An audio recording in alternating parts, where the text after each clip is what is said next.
بعض لوگ واقعی بڑا دکھ دیتے ہیں، تکلیف پہنچاتے ہیں، اذیت پہنچاتے ہیں، وہ جب یاد آتے ہیں اور ان کی دی ہوئی تکلیفیں یاد آتی ہیں تو دل دکھتا بھی ہے، تو اس کا بعض اوقات بندہ علاج نہیں کر پاتا۔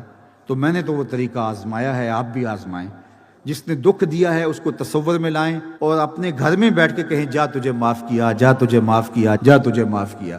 آپ اس کو معاف کر رہے ہیں، یہاں سے ہلکے ہوتے چلے جائیں گے۔ نہیں معاف کریں گے تو پھر کیا کریں گے؟ معاف کر دیں۔ اللہ کے محبوب کا ایک فرمان سنیے، حضور نے 3 چیزیں قسم کر کے کہیں، ان میں سے ایک چیز ارشاد فرماتے ہوئے کہا کہ میں محمد صلی اللہ علیہ وسلم اپنے رب کی قسم کر کے کہتا ہوں کہ اگر کوئی شخص معاف کر دے تو اس کی عزت میں فرق نہیں آئے گا۔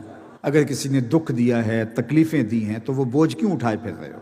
ایک تو وہ دکھ دیا، اس نے آپ کو اذیت پہنچائی، اور دوسرا آپ اس بوجھ کو اٹھائے پھر رہے ہیں۔ واقعی کوئی ایسا ہے کہ آپ سمجھتے ہیں کہ اس سے میں نہیں چل سکتا تو ایک کنارے پہ ہو جائیں، لیکن یہاں اتنا کچھ رکھنے کی ضرورت نہیں ہے۔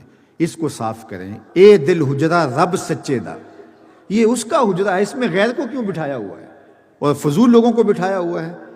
تو اس دل کے اندر اسی کے جلوے ہونے چاہیے، اسی کا جمال ہونا چاہیے، اور اسی کے رنگ اور اسی کا نور ہونا چاہیے۔